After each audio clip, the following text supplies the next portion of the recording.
So భారతదేశంలో inflation తగ్గుతుంది compare to other developed countries.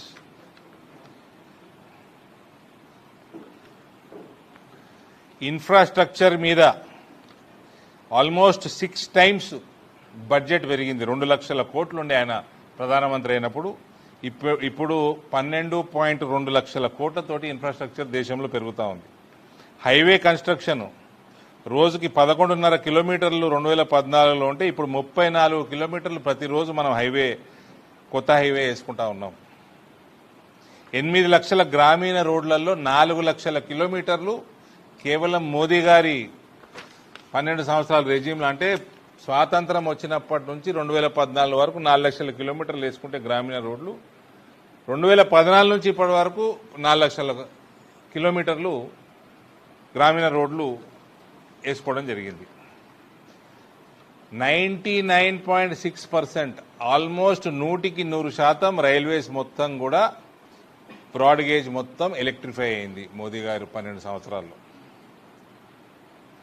ఇంతకుముందు semi high speed train system దేశంలో లేకుండే. ఇలా 164 వందే భారత్లు భారతదేశంలో పరుగులెడుతూ ఉన్నాయి. Metro rail services 248 kilometres in 2014 కేవలం 5 సిటీస్లో ఉండే. ఇప్పుడు 26 సిటీస్లో దాదాపు 1100 కిలోమీటర్ల నెట్వర్క్ మెట్రోకి ఎక్స్పాండ్ అయింది. ఎయిర్పోర్ట్స్ 74 నుంచి 164. ఇన్ఫ్రాస్ట్రక్చర్లో హైయెస్ట్ రైల్ ఆర్చ్ బ్రిడ్జ్ చైనాబ్ నది మీద, అంటే దిస్ ఆర్ ఆల్ మార్వెల్స్. ప్రపంచ స్థాయిలోనే మనం అజూబాలు అంటాం. అటువంటివి single tube tunnel, longest highway single tube tunnel, Atal tunnel, ఇటువంటి ఇన్ఫ్రాస్ట్రక్చర్ ప్రాజెక్ట్స్ కూడా కంప్లీట్ చేసుకోవడం జరిగింది.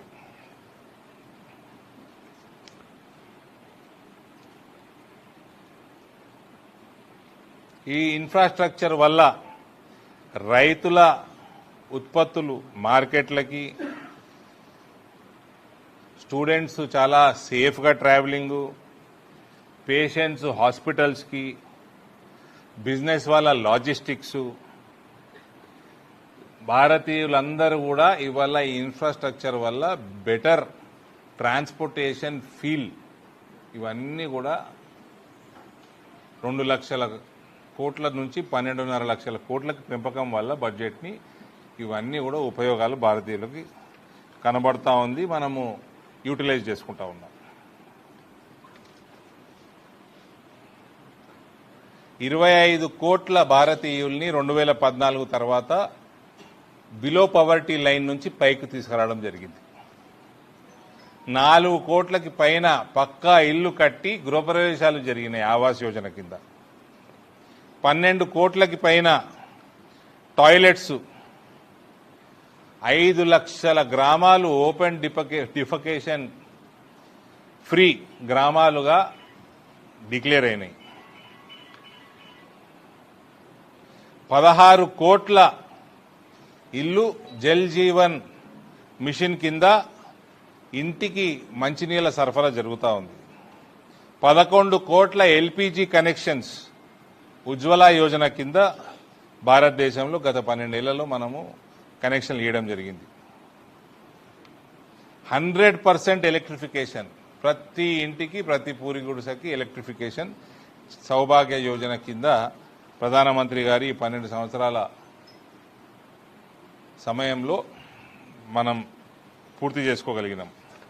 80 కోట్ల భారతీయులకి కోవిడ్ సమయం నుంచి ఫ్రీ రేషన్ ప్రతి నెల అందిస్తా ఉన్నాం. డీబీటీలు 51 లక్ష కోట్లు డైరెక్ట్ గా బెనిఫిషియరీ అకౌంట్లకి పడింది, ఎక్కడ కూడా రూపాయి లీకేజ్ లేకుండా.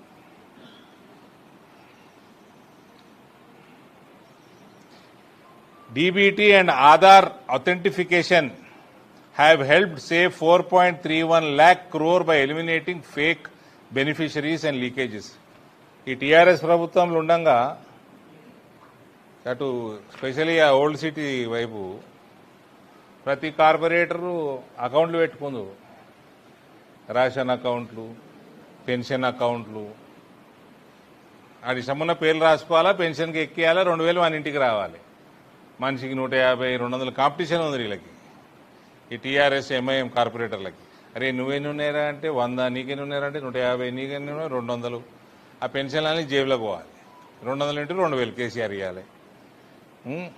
అవన్నీ బంద్ అయినాయి.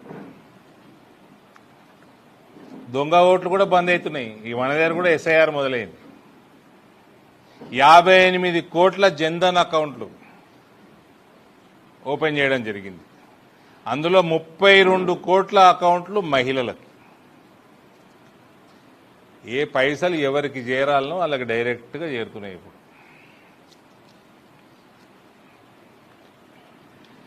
4.3 లక్షల కోట్ల రూపాయలు డైరెక్ట్గా 11 కోట్ల రైతులకి పీఎం కిసాన్ కింద ట్రాన్స్ఫర్ అవ్వడం జరిగింది.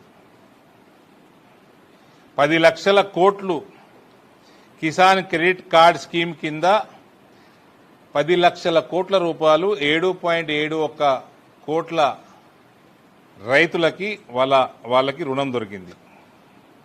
కిసాన్ క్రెడిట్ కార్డ్ లిమిట్ 3 లక్షల నుంచి 5 లక్షలు పెంచడం జరిగింది. ఎంఎస్పి 1.5 టైమ్స్ ఇన్పుట్ కాస్ట్ మీద 1.5 టైమ్స్ ఇవాళ ఎంఎస్పి అందుతా ఉంది రైతులకి. గదే ఉన్నది మరి రైతాంగం. ఈడ మన స్టేట్కి అగ్రికల్చర్ పాలసీ లేదు, ఏం లేదు. ఎంఎస్పీలు ఇచ్చిన దీనికే అది కూడా చక్కగా చేస్తలేదు రాష్ట్ర ప్రభుత్వం. దాని మీద కూడా రాజకీయం చేస్తారు. Electronics production increased 1.9 lakh crore 2014-15 నుంచి 11.3 కోట్లకి 24-25లో పెరగడం జరిగింది. 10 ఇంతలు పెరిగింది 12 సంవత్సరాలలో electronics production. World's second largest mobile phone మ్యానుఫ్యాక్చరర్గా భారతదేశం ఇవాళ ఉంది. 163 రేట్లు మొబైల్ ఎక్స్పోర్ట్స్ పెరిగినాయి ఈ 12 ఏళ్లలో. 163 టైమ్స్. 300 మొబైల్ మ్యానుఫ్యాక్చరింగ్ యూనిట్లు ఇవాళ ఉంటే 2014లో మోదీ గారు అయినప్పుడు కేవలం 2 ఉండే. ఇలా 300 మ్యానుఫ్యాక్చరింగ్ యూనిట్స్ ఉన్నాయి. దీనివల్ల టెక్నీషియన్లకి, యువతకి, వీళ్ళందరికీ కూడా ఉద్యోగాలు లభిస్తూ ఉన్నాయి ఇటువంటి కార్యక్రమాల వల్ల. ఇలా 500 స్టార్టప్లు నుంచి 2 లక్షల స్టార్టప్లకి భారతదేశంలో పెరిగినాయి. ఇలా స్టార్టప్లు 2014 500 ఉంటే ఇలా 2 లక్షల పైన ఉన్నాయి. 120 యూనికార్న్లు ఉన్నాయి ఇందులో. 2014లో 4 ఉండే. యూనికార్న్ అంటే 1 బిలియన్ వాల్యుయేషన్ కంపెనీది, స్టార్టప్ కంపెనీది. 9,000 కోట్ల వాల్యుయేషన్ ఉంటే యూనికార్న్. అట్లాంటివి 120 పైన ఉన్నాయి. ఇలా ఈ 120 మేజర్ స్టార్టప్స్ యొక్క వాల్యుయేషన్ 33.5 లక్షల కోట్లు. 1,60,00,000 యువతకి పీఎం కౌశల్ వికాస్ యోజన కింద లబ్ధి చేరింది. ట్రైనింగ్ తీసుకున్నారు వాళ్ళు. 10,000 అటల్ టింకరింగ్ ల్యాబ్స్ 1 కోటి స్కూల్ స్టూడెంట్స్కి ట్రైన్ చేసింది.